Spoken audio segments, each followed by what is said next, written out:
अब न्यायपालिका को मोदी सरकार के हाथ से कोई बचा नहीं सकता।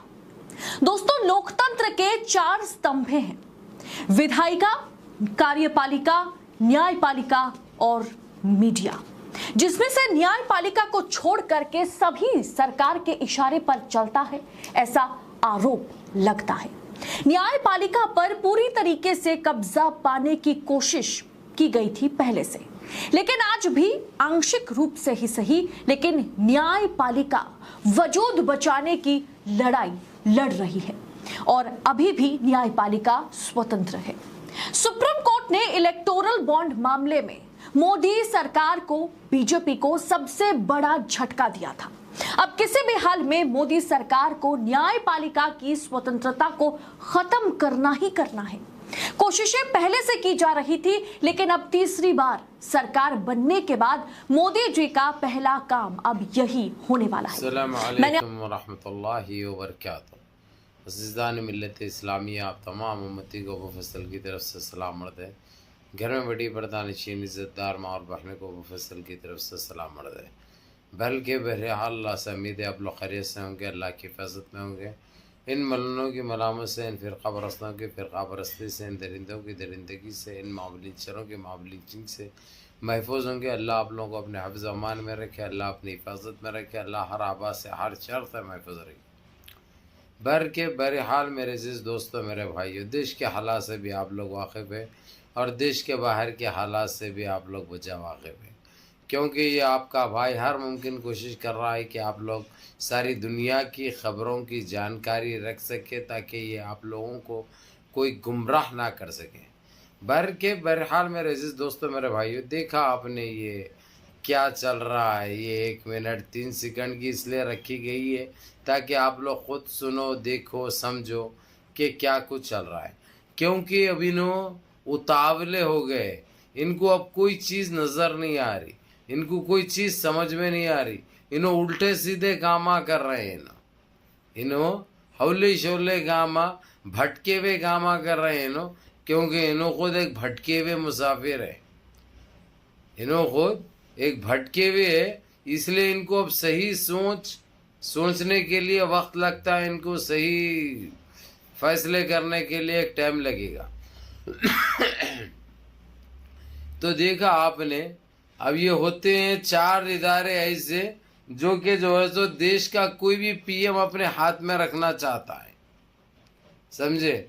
एक है मीडिया, एक है वो, एक है फलान, एक है अमका, एक है डेका, समझे ना।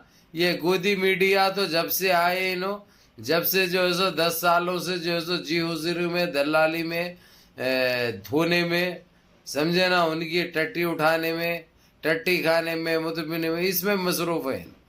तो इसलिए इनके अलावा अब ये दूसरा बचे हुआ सुप्रीम कोर्ट इन्हों जब से आए नजीज और नाजायज़ ये कोशिश करते रहे कि किसी तरीक़े से सुप्रीम कोर्ट का भी रिमोट इनके हाथ में हो, ताकि ये अपने गलत कामों को अंजाम दे सके, इनको कोई रोकने और बोलने और टोकने वाला कोई ना हो। इन्हों ये नाकाम कोशिश करते रहे इन 10 सालों से, और ख़ासकर जब से CJI चंद्रचूड़ जो सुप्रीम कोर्ट के सुप्रीमो चीफ जस्टिस, उन्होंने तो इनके लिए इनको धुतकार भी लगाई, इनकी औकात भी दिखाई। जब इन्हों ख़रीदने का ऑफ़र किए तो जो है सो कोई लफ्ज़ नहीं छूटा, और इनको वार्निंग भी मिल गई, अगर जो दोबारा ऐसा घिनौना खेल खेलने की कोशिश करेंगे तो तुम सलाखों के पीछे जाओगे, ना किसी को बख्शा जाएगा, ना किसी को छोड़ा जाएगा। अब उसके बाद डराने धमकाने का तो ये लोगों का जो सब पुराना खेल है, लेकिन कोई चीज़ों से बस में नहीं आए उन्होंने। लेकिन अभी कुछ टाइम में रिटायर होने से पहले इनको कुछ ऐसा काम कर दे ताकि रिटायर होने के बाद इनको कोई ओहदा मिल जाए। ये पब्लिक लगा रही थी, क़ियास आ रहे हैं, ये हकीकत से काफ़ी दूर है। और ऐसे कुछ फैसले हैं जो कि UCC यूनिफॉर्म सिविल कोड का भी ऐसा मामला है जो खुल के नहीं बोले थे उन्होंने, तो उसमें जो दबे दबे अल्फाज इस्तेमाल कर रहे थे, उसमें आवाम का एतबार उठ गया था उनके ऊपर से भी कि ये भी या बिक गए या डर गए या वैसा। और ये भी बोलने लगे कि जो है सो इन्होंने रिटायर होने के बाद इनको कोई ऐसा पद मिल जाएगा जो कि माजी में दूसरों को भी मिला है, तो इसीलिए उन्होंने ऐसी हरकत करे। लेकिन अब ये चीज़ खुल के सामने आ चुकी है।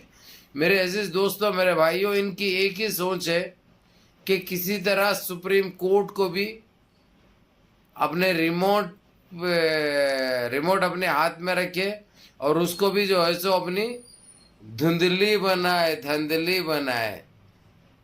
इनकी ये सोच थी ताकि ये नाच मेरी बुलबुल तुझे पैसा मिलेगा जो ये करते हैं ना दूसरों के साथ, ये वैसा ही हो, ये इनकी सोच थी।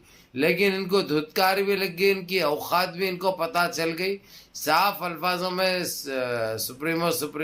चीफ जस्टिस ने कह दिया कि मेरे को और रिन्यूअल करना पड़ा तो और 2 साल बैठूंगा, लेकिन तुम्हारे हर काले कानून को जो तुमने देशवासियों के लिए जो थोपा और जो करा है वो सारी चीज़ें मैं कैंसिल करूंगा। सिर्फ एक मेरे को एक दरख्वास्त दिन दो कोई भी, उसके बाद मैं तुम्हारी कार्रवाई ऐसी करूंगा कि तुम्हारी नानी भी तुमको याद करेगी। तुम अपनी नानी को याद करेंगे और नानी भी तुमको याद करेगी कि मेरा नवासा बड़ा बिगड़ा है, ये सुधरने का नाम नहीं ले रहा, पूरे देश को क्या पूरे देशवासियों को खा के छोड़ा है। तो बहरहाल मेरे अजीज दोस्तों, मेरे भाइयों, सुप्रीम कोर्ट के इस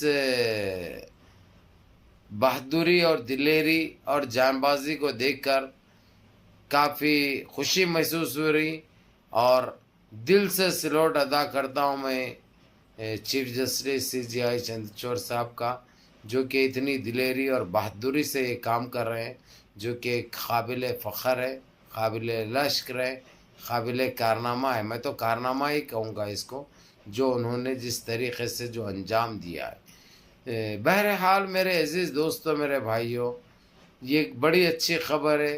देखो, 4 दोस्त अहबाब तक भी भेजो और जो गलत फहमी में लोग मुब्तला थे उनकी गलत फहमी दूर करो, उनको बता दो कि ये चीफ जस्टिस ये बिकने वाले और कोई धमकियों से या लालच से अपने ज़मीर का सौदा करने वाले नहीं है। वो एक सच्चे देशभक्त है और सच्चे चीफ जस्टिस है, जो अपना रोल और अपना काम, अपनी ज़िम्मेदारी बखूबी अंजाम दे रहे हैं। इनके ना बातों में उलझेंगे वो, ना बातों में आएंगे। इनकी औकात तो इनको दिखा रहे हैं और मजबूती से दिखाएंगे इंशाअल्लाह। भर के मुनज़्ज़म रहिए, मुत्तहिद रहिए, अपनी सफ़ों में इत्तेहाद बरक़रार रखिए, नमाज़ों की पाबंदी करिए, माँ बाप की खिदमत करिए, बड़ों के अहकाम पे अमल करिए और अपने इस भाई को भी दुआओं में याद रखिए। बराए मेहरबानी वीडियो पूरी देखो, देख के वीडियो को लाइक करो, लाइक करके 4 दोस्त अहबाब को भेजिए। अस्सलामु अलैकुम।